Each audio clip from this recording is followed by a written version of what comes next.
तो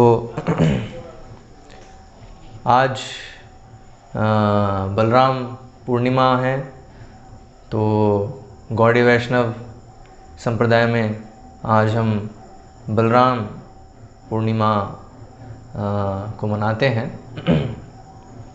और साथ ही साथ आज जो पूरा भारत है वो रक्षाबंधन मना रहा है।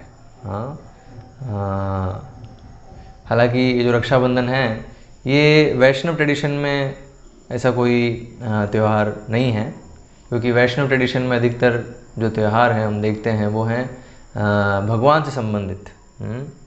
भगवान की तिथियां, भगवान के आविर्भाव दिवस हैं, और जो वैष्णव आचार्यों के, महान भक्तों के आविर्भाव दिवस है वो बेसिकली जो है त्यौहार के दिन होते हैं।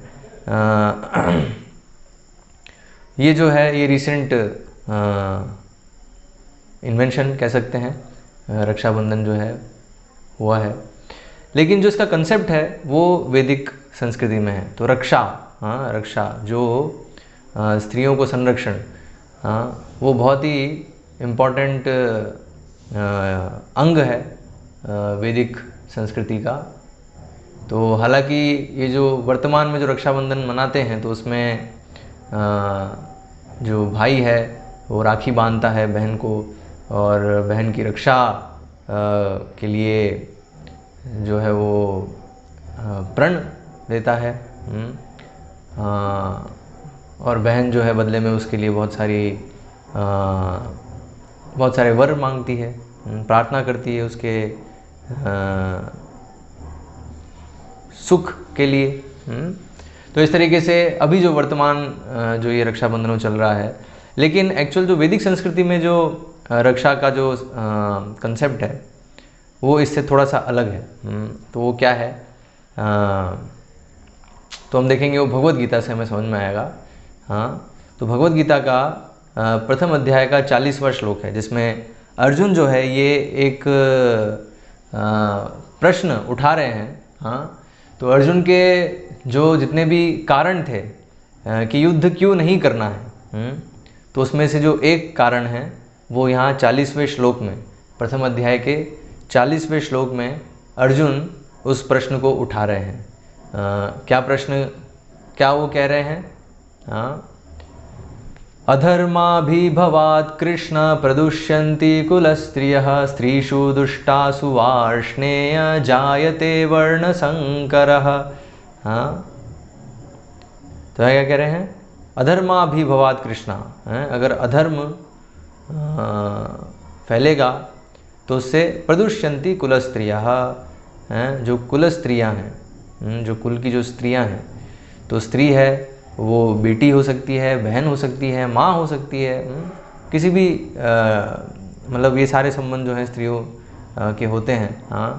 तो इसलिए जो वैदिक संस्कृति में जो कंसेप्ट है वो है सिर्फ बहन की रक्षा का नहीं है, वो है हर एक स्त्री का जो है संरक्षण होना चाहिए। तो अभी अभी अगर अधर्म होगा, तो जो कुल स्त्रियाँ हैं वो प्रदूषित हो जाएंगी। प्रदूषित होने का अर्थ क्या है कि उनका जो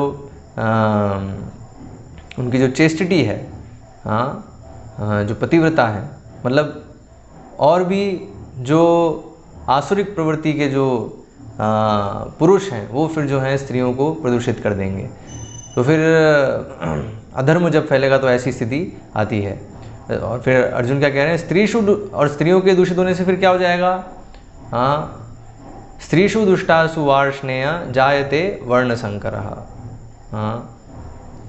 तो स्त्री के प्रदूषित होने से जायते वर्णसंकरः, फिर वर्णसंकर, फिर ऐसे संग से, मतलब बेसिकली क्या है, अगर स्त्रियां अगर प्रोटेक्टेड नहीं होगी, संरक्षित नहीं होगी, तो अवैध स्त्री संग को बढ़ावा मिलेगा, वो फैलेगा।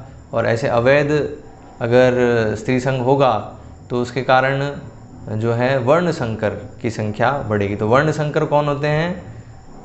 ऐसे जो प्रदूषित स्त्रियां हैं उनकी जो संतान है। अभी तो वर्ण संकर शब्द का अर्थ क्या है? तो वर्णाश्रम, हमने वर्णाश्रम शब्द सुना है। तो वर्णाश्रम मतलब जिसमें 4 वर्ण और 4 आश्रम हैं। तो 4 वर्ण कौन कौन से हैं? ब्राह्मण, क्षत्रिय, वैश्य, शूद्र, ये गुण के अनुसार है। तो ब्राह्मण जो हैं वो बुद्धिमान होते हैं। और बुद्धि तो एक चीज़ है, लेकिन साथ ही साथ मन और इंद्रियों को संयमित रखना, इंद्रिय भोग से विरक्त रहना, वेदों का अध्ययन और वेदों की शिक्षा देना, बेसिकली शिक्षण का जो कार्य है वो ब्राह्मणों का है। और उनके पास वो गुण है जिससे वो जो कार्य है उसको बहुत अच्छे से कर पाते हैं। तो शिक्षा किस चीज़ की? वेदों की, हाँ, वो देते हैं, तो वो ब्राह्मण है। फिर है क्षत्रिय। क्षत्रिय जो रक्षा देते हैं। तो क्षत्रिय का बेसिकली काम है संरक्षण देना। हाँ, तो संरक्षण किसको देना? तो उसमें 5 बताए हैं, 5 जो शरीर से दुर्बल हैं उन लोगों को संरक्षण देना। कौन है उसमें? स्त्री है, वृद्ध, गाय, ब्राह्मण और बच्चे। तो इनको जो है खासकर इनको सुरक्षा देना ये क्षत्रियों का कर्तव्य है। और खासकर धर्म की रक्षा जो है वो, इसलिए जो हम देखते हैं कुरुक्षेत्र युद्ध है वो क्या है? धर्म युद्ध है। तो वहाँ धर्म को स्थापित करने के लिए जो है युद्ध है। तो अर्जुन इसी में कंफ्यूज हो गए थे कि क्या है, अभी ये मैं अपने राज्य प्राप्ति के लिए कर रहा हूँ या धर्म के लिए कर रहा हूँ, क्या है? इसलिए अभी वो जो धर्म के कई पॉइंट्स रख रहे हैं भगवान के सामने कि अगर ये युद्ध होगा तो इसमें तो जितने भी क्षत्रिय हैं सब मारे जाएंगे, और क्षत्रिय सब मारे जाएंगे तो कुल स्त्रियाँ जितनी भी हैं वो उनको सुरक्षा नहीं मिलेगी। तो फिर क्या होगा? फिर जो है प्रदूषित होंगी और फिर उसे संतान होगी वर्ण संकर। तो वर्ण संकर कौन है? जो जिनका ये कोई भी वर्ण नहीं, तो मैं आपको वर्ण बता रहा था, तो क्षत्रिय वर्ण हो गया है ना। क्षत्रिय जो है उनका कार्य है संरक्षण देना। तो उनमें वो गुण होता है स्वभाव से कि बहुत बहादुर होते हैं, हाँ, और धर्म की रक्षा के लिए, और खासकर जो कमज़ोर है उनकी रक्षा के लिए बिल्कुल तत्पर रहते हैं। उनसे सहा नहीं जा सकता अगर कुछ भी अन्याय हो रहा है तो, हाँ, ये उनका स्वाभाविक गुण है। और फिर है वैश्य। वैश्य मतलब प्रोडक्शन, हाँ, वो अन्न उत्पादन करना, गाय की रक्षा करना, हाँ, वो मतलब गौ रक्षा जो है वो क्षत्रिय और वैश्य दोनों करते हैं। लेकिन उसमें भी वैश्य जो है, वैश्य का मुख्य कार्य है कृषि गौ रक्षा। गाय की जो रक्षा है वो मुख्य जो है वैश्यों को दिया गया है वो उत्तरदायित्व। हाँ, क्योंकि उनको तो गाय की रक्षा करेंगे तो उससे क्या, गौ पालन वो करेंगे तो उसे स्वाभाविक है गाय की रक्षा भी होगी, और जो उत्पादन होगा दूध, गोबर, गौमूत्र, इन सब चीज़ों का उत्पादन होगा तो वो समाज के लिए बहुत ही लाभदायक होगा। हाँ, मनुष्य समाज की मूलभूत आवश्यकता है, हाँ, गाय और बैल। तो इस तरीके से वैश्य, अब वैश्य में जो है ये गुण है उत्पादन का, हाँ, प्रोडक्शन का, 2 का 4, 4 का 8 है, डबल करना है, इस तरीके से वो गुण है उसमें। तो इसलिए उसको बताया है वो जो है उसका। लेकिन उसमें अभी फिर उसके बाद शूद्र है। शूद्र जो है वो उसके पास ये तीनों चीज़ें नहीं हैं, तीनों गुण नहीं हैं, तीनों कार्य करने के, तो वो जो है असिस्ट करता है, बेसिकली लेबर क्लास जो है। तो हम देखेंगे ये जो है ये अभी भी है, लेकिन जो वर्णाश्रम व्यवस्था है उसमें क्या है, ये सब जो है समझते हैं कि अल्टीमेटली जो मनुष्य उनका लक्ष्य है वो है आत्म साक्षात्कार। धर्म जो है, धर्म मुख्य है, कर्तव्य मुख्य है सबके जीवन में। तो इसलिए बताया जो शूद्र है तो वो कभी भी अपने स्वामी को कभी भी त्यागता नहीं है, चाहे कैसी भी स्थिति हो, चाहे कैसी विषम परिस्थिति हो, और ना ही स्वामी अपने सेवक को त्यागता है। ऐसे अगर कोई वैश्य है, वैश्य के पास कोई अगर शूद्र कार्य कर रहा है, उसकी पीढ़ी दर कार्य करते आ रहे हैं, हाँ, तो वो कभी ऐसा नहीं होगा अभी अच्छा अभी है ना कोई समस्या आ गई तो अभी उसको निकाल दिया नौकरी से, नहीं, उसको नहीं है, उसको फिर भी वो जो है किसी ना किसी तरीके से मेंटेन करेंगे। और ऐसे ही जो शूद्र भी है, जो नौकर भी है, वो भी देखेगा कि स्वामी अगर उनकी स्थिति अगर अच्छी नहीं है तो वो भी ऐसा नहीं कि अब बेकार स्थिति है तो भी मेरे किस काम के भी छोड़ दो इनको, नहीं, वो जो है अगर ख़राब स्थिति भी है स्वामी की तब भी जो है वो उनके साथ रहेगा। हाँ, तो इसलिए बताया अभी जब हम बोलते हैं कलयुग में कलौ शूद्र संभवा, तो एक्चुअल में कलयुग में शूद्र से भी निम्न गुण है। शूद्र भी जो है, शूद्र में बहुत अच्छे गुण होते हैं, क्योंकि हम देखते हैं शूद्र जो है वो अपने स्वामी को बदलता नहीं है, लेकिन कलयुग में हम देखते हैं कि जॉब जो है आए दिन बदलते रहते हैं ना। तो कारण क्या है, क्योंकि स्वामी भी योग्य नहीं है और सेवक भी योग्य नहीं है, वो मतलब गुण जो है वो बिल्कुल तमोगुण से प्रभावित हैं। तो इस कारण से ऐसी चीज़ दिख रही है। तो बेसिकली ये वर्ण संकर, इसे कहते हैं वर्ण संकर। हाँ, कि चारों वर्णों में से कोई भी वर्ण नहीं है। और अगर कोई वर्ण है तो बहुत मुश्किल है पता लगाना कौन सा वर्ण है। जैसे वैदिक संस्कृति में क्या होता था, ऑलमोस्ट 8, 9, 10 साल है ना, ये जो है ये पीरियड है 8-10 साल की उम्र जो है, उसमें ये क्लियर हो जाता था कि क्या है इस बच्चे का जो है गुण कौन सा है। और कई बार तो वो टेस्ट भी करते थे। हाँ, बच्चा जब ऐसे थोड़ा सा बड़ा हुआ, हाँ, तो उसको फिर देते थे।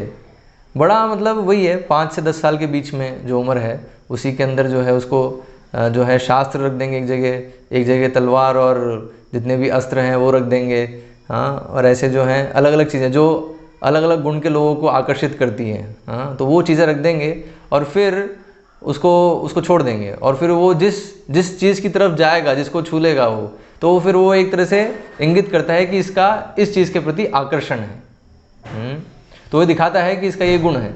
तो इसलिए अगर क्षत्रिय स्वभाव होगा तो स्वाभाविक है वो अस्त्र की तरफ आकर्षित होगा। हाँ, और अगर ब्राह्मण स्वभाव है तो वो जो शास्त्र हैं, जो पुस्तकें रखी हैं, उसकी तरफ वो आकर्षित होगा। तो इस तरीके से बहुत सारे जो हैं ऐसे टेस्ट भी होते हैं जिससे क्लियर हो जाता था कि ये इसका वर्ण है। जैसे हम देखते हैं जब महाभारत में जब ये द्रौपदी का जब स्वयंवर होता है, हाँ, तो उस समय जो 5 पांडव हैं वो दूसरे ब्राह्मण के वेश में होते हैं, है ना, उस समय, क्योंकि वो मतलब वो तभी होता है जब दुर्योधन ने प्रयास किया होता है उनको लाक्षागृह में जलाने का, और लाक्षागृह से वो निकल आते हैं। तो अभी वो ब्राह्मण के वेश में जो है विचरण कर रहे होते हैं उस समय। और ऐसे करते करते मतलब उनको पता चलता है कि ऐसे द्रौपदी का स्वयंवर है, तो वहाँ भी वो पहुँच जाते हैं ब्राह्मण के वेश में ही। लेकिन उनको देखकर द्रुपद महाराज को शक होता है। द्रुपद महाराज को शक होता है ये ब्राह्मण तो लग नहीं रहे, क्षत्रिय है, क्योंकि द्रुपद महाराज उनके देखते हैं उनका जो पूरा जो बॉडी है, हाँ, जो शरीर है, कैसे बिल्कुल तना हुआ है और बिल्कुल स्ट्रॉन्ग बिल्ट है। हाँ, और उनके हाथों पे देखते हैं वो धनुष के निशान हैं, अस्त्रों के निशान हैं।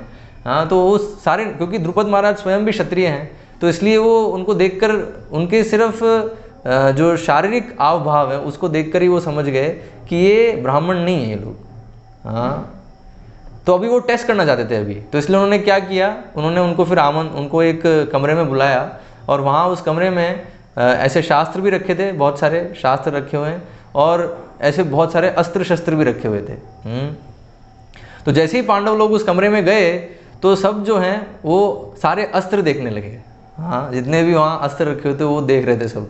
हाँ, तो स्वाभाविक उनका क्षत्रिय गुण है तो वो अस्त्रों की तरफ ही आकर्षित हो गए और सब देख रहे। तो उससे कन्फर्म हो गया द्रुपद महाराज को कि ये जो हैं ये क्षत्रिय हैं। हाँ, ये ब्राह्मण नहीं है, ब्राह्मण का वेश उन्होंने धारण कर रखा है लेकिन ब्राह्मण नहीं है लोग।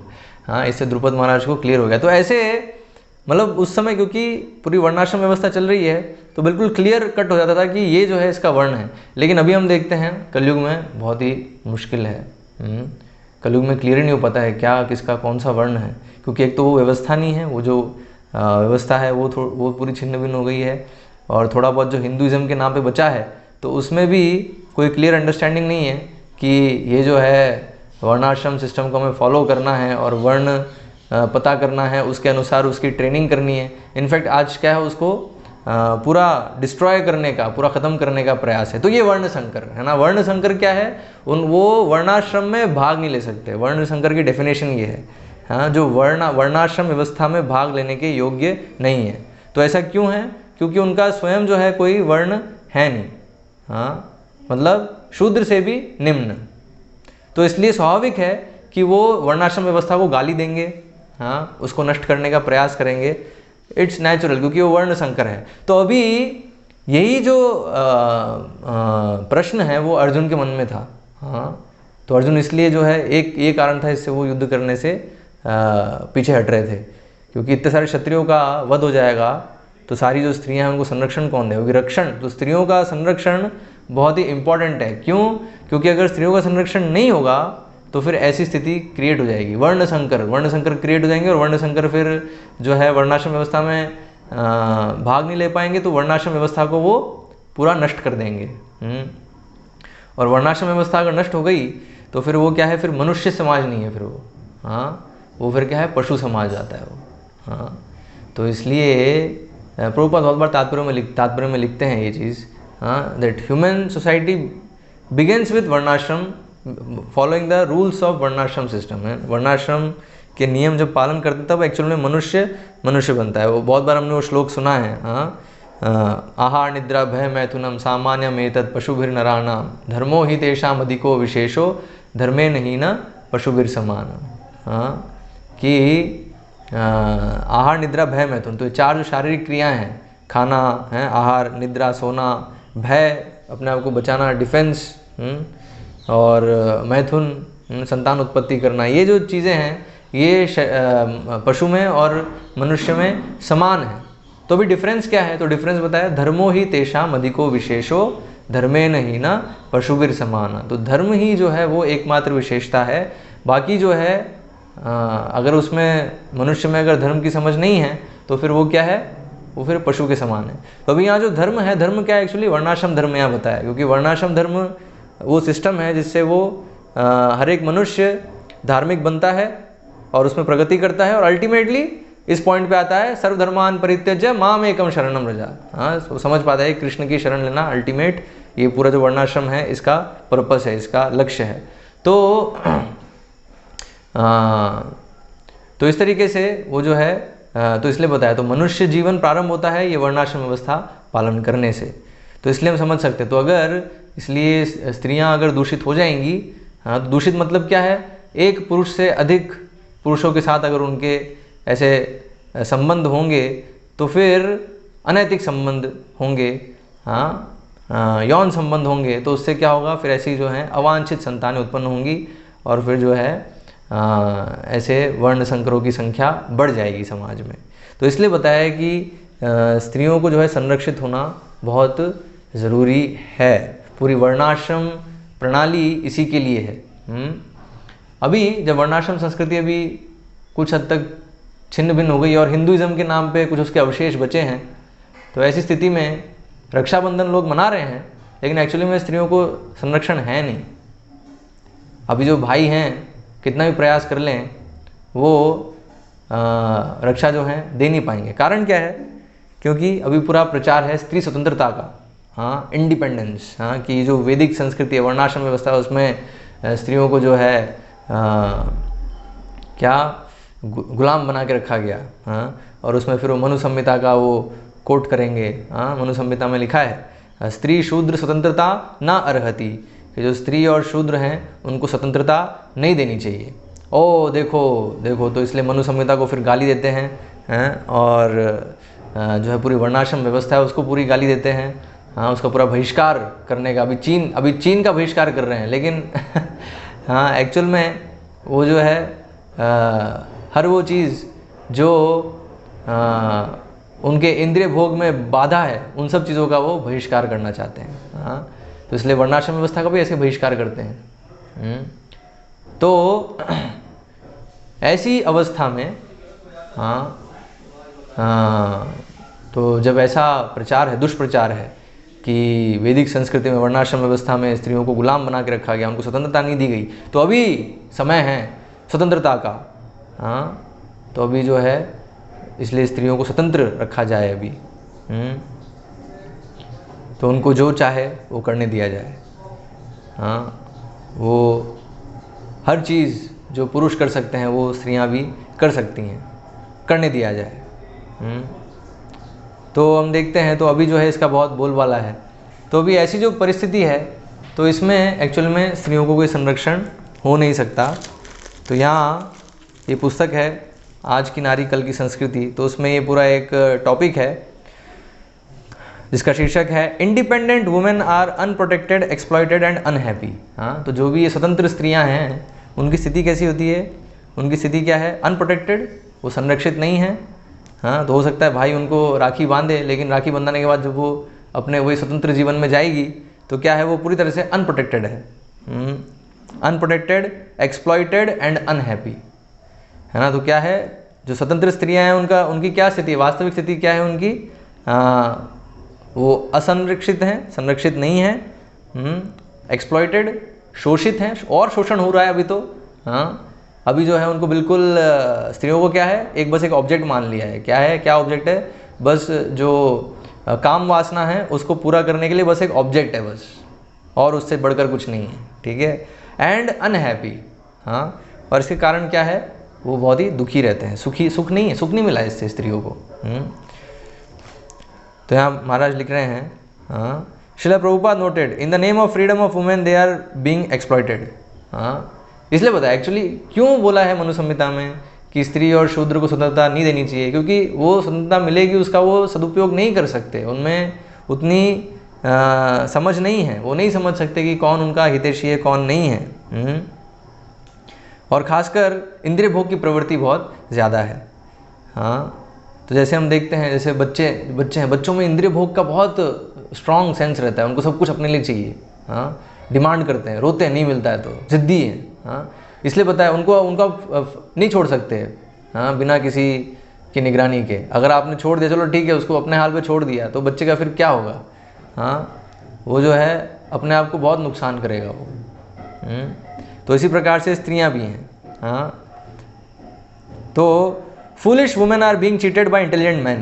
तो ये स्थिति हो रही है कि जो ऐसी जो स्त्रियां हैं जो समझ नहीं पा रही है, ये जो स्त्री स्वतंत्रता के नाम पे दरअसल उनका शोषण करने का पूरा प्रयास है।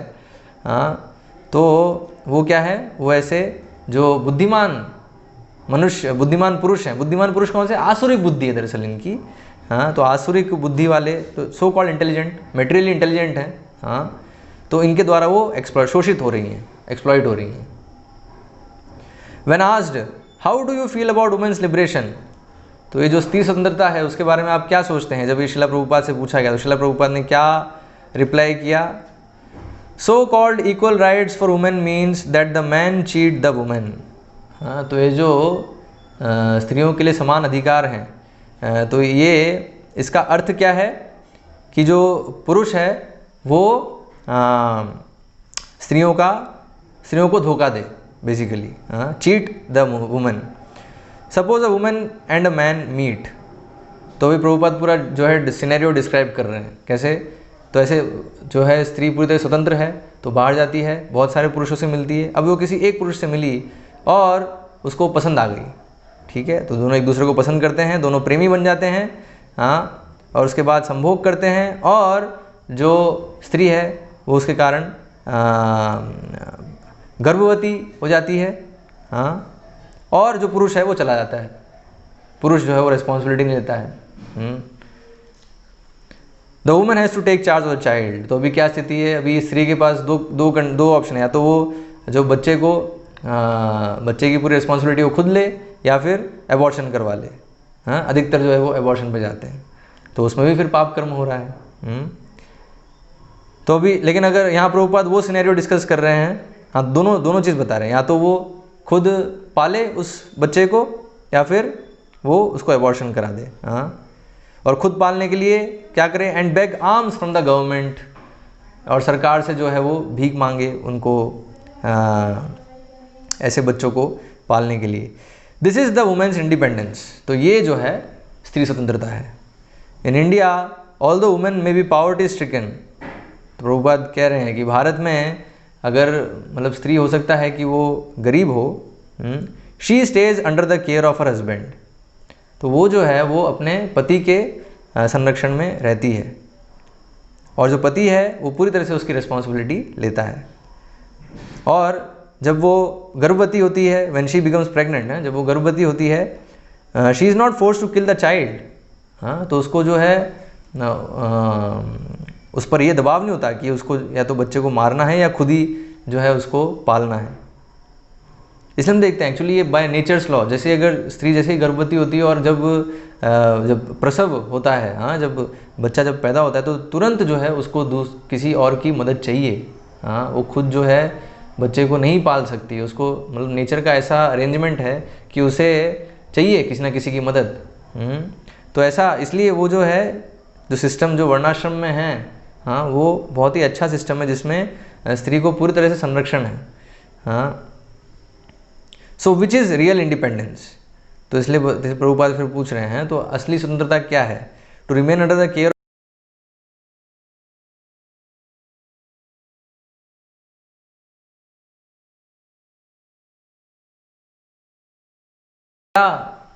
जो है बेटर है, ये जो है यहाँ प्रभुपाद कह रहे हैं। Women can not demand both protection and independence, तो भी ये चीज़ है। हाँ, तो संरक्षण और स्वतंत्रता दोनों एक साथ नहीं हो सकती। हाँ, ये समझना होगा ये, लेकिन किसी तरह से आजकल की जो स्त्रियां हैं समझ नहीं पाती हैं, लेकिन इसको समझने का प्रयास करना चाहिए। अगर हमें संरक्षण चाहिए तो फिर स्वतंत्रता नहीं हो सकती। That would be analogous to the inverse correlation between fast driving and avoiding fatal accident. तो यहाँ हमारा उदाहरण दे रहे हैं कि वो कैसा कहना है, वैसा कहना है कि मैं फास्ट ड्राइविंग भी करूँगा और एक्सीडेंट से बच भी जाऊँगा। ऐसा नहीं हो सकता। अगर आप फास्ट ड्राइविंग करोगे तो एक्सीडेंट के चांसेस आपके बढ़ते जाएंगे। तो क्योंकि वो ऐसा रिलेशन है दोनों के बीच में। तो इसी तरीके से जो अगर प्रोटेक्शन चाहिए तो फिर इंडिपेंडेंस नहीं हो सकता, और अगर इंडिपेंडेंस चाहिए तो फिर प्रोटेक्शन नहीं होगा। तो डिसाइड कर लो अभी। तो अभी जो है स्वतंत्रता आंदोलन वाले हैं वो क्या डिसाइड किए कि हमें तो स्वतंत्रता चाहिए, हमें इंडिपेंडेंस चाहिए, हमें प्रोटेक्शन नहीं चाहिए। तो इसलिए ये कहना कि फ्रीडम फॉर वुमेन है ना, हमें इंडिपेंडेंस चाहिए, हाँ, स्त्री स्वतंत्रता जो है, तो वो एक्चुअली कहना है कि हमें रक्षण नहीं चाहिए। ठीक है। हाँ, तो इसलिए जो मॉडर्न सिस्टम है तो उसमें कितनी भी राखी बंधा लें, हाँ, अल्टीमेटली जो स्त्रियों का जो है प्रोटेक्शन नहीं होगा इस सिस्टम में। तो क्योंकि प्रोटेक्शन का मतलब क्या है? Protection means inevitable restrictions. अगर संरक्षण है तो उसका मतलब फिर रिस्ट्रिक्शंस होंगी। One who is under protection must voluntarily accept to be controlled. तो कोई जो प्रोटेक्शन में है तो उसको स्वीकार करना चाहिए, जो उसको संरक्षण दे रहे हैं उसके अंडर में रहने का, उसके द्वारा नियंत्रित होने का, उसको वो हक उसको देना होगा, तभी वो उसको प्रोटेक्शन मिलेगा। And must also be submissive and grateful, और साथ ही साथ उसको सबमिसिव भी होना चाहिए और कृतज्ञ होना चाहिए। हाँ, for no one will be incline to protect someone who poses as an equal or competitor. ठीक है। तो अभी तो ये जो है, अगर स्त्रियां अगर अपने आप को पुरुष के बिल्कुल बराबर दिखाएंगी, हाँ, या उससे बढ़कर दिखाएगी, तो कोई भी पुरुष कभी तैयार नहीं होगा उनको संरक्षण देने के लिए। ठीक है। तो इसलिए फिर क्या है, तो इसलिए स्वतंत्रता और जो कंपटीशन वाली जो फीलिंग है उससे क्या है, स्त्रियां अपने लिए गड्ढा खोद रही हैं। हाँ, तो अपने लिए ही वो जो है, इसलिए यहाँ बताया। तो एक्चुअली वो स्त्री स्वतंत्रता के नाम पे क्या होता है, they land up in a situation, ऐसी सिचुएशन में वो प्रवेश कर जाती हैं जहाँ पर वो अकेलापन है ना, वो पूरी अकेली पड़ जाती है। क्योंकि ऐसे जो अहंकार, ऐसे क्या है, ये अहंकार है ना ये, हाँ, कि मैं बढ़कर हूँ, हैं, और ऐसे जो है यहाँ बताया सबमिसिव और ग्रेटफुल होना चाहिए उनको जो है सबमिसिव। जैसे हम बोलते हैं भगवान के हम सेवक हैं, तो सेवक को क्या है, सबमिसिव होना चाहिए और कृतज्ञ होना चाहिए। हाँ, तो ऐसे ही जो है स्त्री का व्यवहार होना चाहिए पति के प्रति, क्योंकि पति जो है संरक्षण देता है एक्चुअली। तो यहाँ तो वैदिक संस्कृति में क्या होता है, जो स्त्री है जब तक घर पे है, हाँ, तो पिता जो है संरक्षण देता है, और बड़ा भाई भी जो है पिता समान है, तो इसलिए बड़ा भाई भी जो है संरक्षण देता है। हाँ, और जब विवाह हो जाता है, विवाह के बाद पति संरक्षण देता है। हाँ, और पति अगर किसी कारण से या तो जल्दी उनकी मृत्यु हो गई या फिर वो वानप्रस्थ चले गए, तो फिर जो पुत्र हैं वो फिर जो हैं उनके रक्षण में। जैसे कुंती महारानी केस में हम देखते हैं, कुंती महारानी जो हैं, तो पांडु जो हैं वो बहुत जल्दी उनकी मृत्यु हो जाती है। हाँ, तो पूरे समय फिर वो पांचों पांडव के संरक्षण में रहती हैं पूरे जीवन भर। हाँ, तो इस तरीके से जो है होना चाहिए। हाँ, तो इसलिए स्त्रियों को डिसाइड करना पड़ेगा कि हमें क्या संरक्षण चाहिए तो फिर इंडिपेंडेंस सेक्रीफाइस करना पड़ेगा। हाँ, तो इसलिए तो समरी, तो सारांश क्या है पूरा, women should be under protection. ठीक है। स्त्री जो है, मतलब स्त्रियों के कल्याण के लिए भी और समाज के कल्याण के लिए भी जो स्त्री हैं वो हमेशा संरक्षण में होनी चाहिए। क्यों? They can not properly utilize freedom, क्योंकि स्वतंत्रता का उपयोग करने का उनको एक्चुअली हम देखेंगे, एक्चुअली वैदिक संस्कृति में स्वतंत्र, ये जो सो कॉल्ड इंडिपेंडेंस जो आजकल जो बताया जाता है, वैसा किसी को नहीं है। हम बोल सकते हैं कि ब्राह्मण जो वर्ग है उसको कुछ हद तक स्वतंत्रता है, लेकिन वो भी ऐसे स्वतंत्र नहीं है, उसके ऊपर ही बहुत प्रेशर रहता है। जैसे हम बोल सकते हैं यहाँ पे अभी मंदिर में हैं तो यहाँ बहुत सारे ब्रह्मचारी हैं, सब स्वतंत्र हैं, ऐसा नहीं है। सबके ऊपर प्रेशर है, सबको जो है जो मंदिर का शेड्यूल है वो स्ट्रिक्टली फॉलो करना है, और अगर नहीं करेंगे तो फिर सब जो हायर अथॉरिटी वो फिर पूछेंगे भाई क्या हो गया है, क्यों आज मंगल आरती नहीं आए, हाँ और क्या कोई सेवा दी क्यों नहीं करी, हाँ। तो सब जो है ऐसा नहीं है कि पूरे इंडिपेंडेंट है। इंडिपेंडेंट कोई भी नहीं है इस तरीके से, हाँ। हर किसी की एक जवाबदारी होती है, और जो ऐसा नहीं है कि कुछ भी कार्य करने के लिए जो है फ्रीडम है। कुछ कार्य करेंगे तो उससे पहले पूछना पड़ता है जो हमारे ऊपर हैं, है ना। हर जगह में ये हायरार्की मिलेगी, ठीक है। तो इसलिए ब्राह्मणों में भी जो ऐसे हायरार्की रहती है। तो वरिष्ठ ब्राह्मण है तो इसलिए जो भी नीचे हैं वो कुछ भी करने से पहले पूछेंगे वरिष्ठों से। तो इस तरीके से जो वैदिक संस्कृति उसमें जो सो कॉल्ड जो आजकल जो इतना इंडिपेंडेंस का चलता है, वैसा कोई इंडिपेंडेंस वाली बात नहीं हो कि अल्टीमेटली वैदिक संस्कृति है मुक्ति के लिए। हम सब बद्ध हैं अभी, कितना भी हम अभी आर्टिफिशियल इंडिपेंडेंस की बात कर लें, हम इंडिपेंडेंट नहीं हैं, हाँ। हम हमेशा डिपेंडेंट हैं प्रकृति पे अभी, और अगर भगवान की शरण लेंगे पूरी तरह से तो फिर भगवान पे निर्भर होंगे, और वो एक्चुअल में इंडिपेंडेंट स्थिति, बहुत ही हद तक वो इंडिपेंडेंट स्थिति है। जैसे हम देखते हैं नारद मुनि के केस में, नारद मुनि जो है पूरी तरह से इंडिपेंडेंट है, कहीं पर भी वो जा सकते हैं तीनों लोकों में। क्यों? क्योंकि वो पूरी तरह से वो इंडिपेंडेंस का सही उपयोग कर रहे हैं। कैसे? वो कहीं भी जाएंगे वो भगवान के नाम का प्रचार करेंगे, भगवान की सेवा ही करेंगे। उनमें इंद्रिय भोग की बिल्कुल भी जो है बिल्कुल भी वो क्या बोल सकते हैं, दूषण नहीं है इंद्रिय भोग करने का। लेकिन हम सब में क्योंकि वो दूषण है, थोड़ा सा हमें चांस मिलेगा तो इंद्रिय भोग का तुरंत विचार आता है। तो इसलिए बताया हमारे लिए तो जो इंडिपेंडेंस है, फ्रीडम है, वो क्या है, बहुत बड़ा जहर है एक्चुअली, हाँ। क्योंकि फ्रीडम को हम यूटिलाइज नहीं कर सकते। तो इसलिए बताया है, इसलिए वैदिक संस्कृति में हर कोई किसी ना किसी के अंडर में है, हाँ। इंडिपेंडेंस जो है वो एक क्या है, एक आकाश पुष्प है ना, मतलब इट्स अ कंसेप्ट, वो बस हवा में ही है, रियलिटी में एग्जिस्ट नहीं करता है। क्योंकि हम देखते हैं इवन इंडिपेंडेंट वुमेन जो है वो बाहर जा रही तो बाहर भी किसी बॉस के अंडर में काम कर रही है ना, हाँ। तो कहाँ से वो इंडिपेंडेंट होगी? वो बस एक कहने के लिए है इंडिपेंडेंट, हाँ। लेकिन वहाँ वो जो है बॉस पर डिपेंडेंट है, बॉस को उसको संतुष्ट करना है तो उसको सैलरी देगा, उसको जो है प्रमोशन देगा, हाँ। तो यहाँ बताया, तो independent women can not be happy, ठीक है। स्वतंत्र स्त्रियां हैं वो कोई भी सुखी नहीं हो पाएंगी, दैट इज़ अ फैक्ट। क्योंकि ये तो ठीक है जवानी में तो चलता है, लेकिन थोड़ा सा एक बार एक उम्र गुजरा, जवानी गई, उसके बाद फिर कौन ध्यान रखने वाला है? कोई नहीं है, हाँ। फिर वो अकेलापन, पूरा जीवन जो है उसका फिर अकेलापन, कोई ध्यान रखने वाला है, कोई पूछने वाला नहीं, कुछ नहीं है, ऐसे चलेगा उसका जीवन। तो वैसे ही वो डिप्रेशन में चले जाते हैं फिर वो, दैट इज़ अ फैक्ट, हाँ। तो ये फैक्ट है।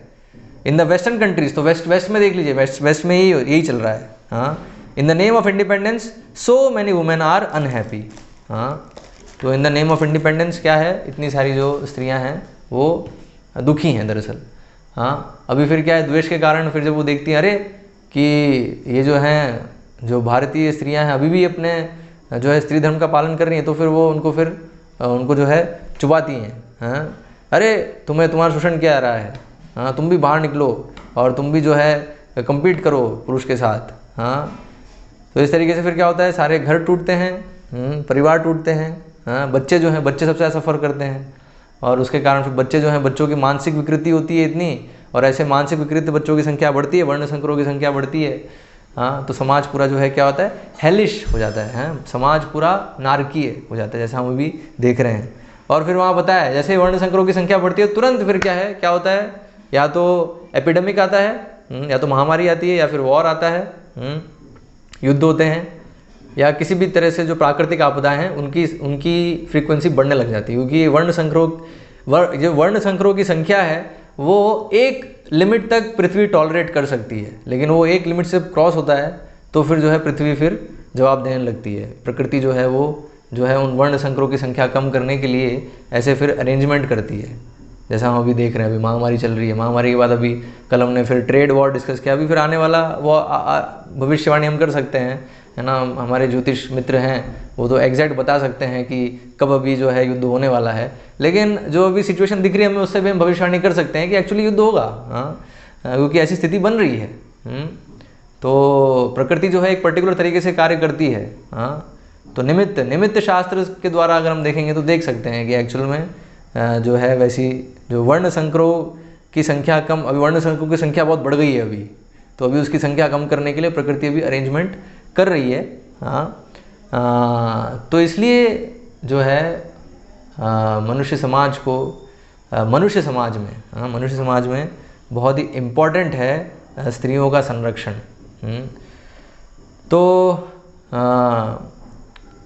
तो इसलिए इस चीज़ को समझें, और जितने भी भाई आज अपनी बहनों को राखी बांध रहे हैं तो इस तथ्य को समझें और बहनों को समझाएं ये चीज़ कि स्वतंत्रता वाली जो चीज़ है, अगर आप स्वतंत्रता कर रहे हो तो इसका मतलब फिर संरक्षण नहीं, बस राखी बस बांधना बस एक वो हो जाएगा, क्या हो जाएगा, एक रिचुअल।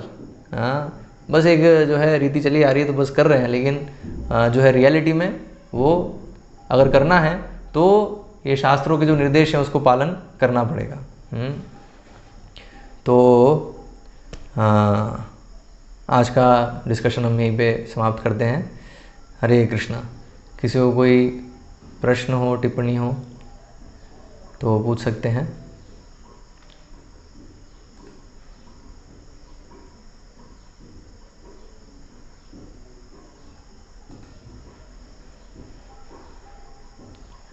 प्रजक्ता माता जी।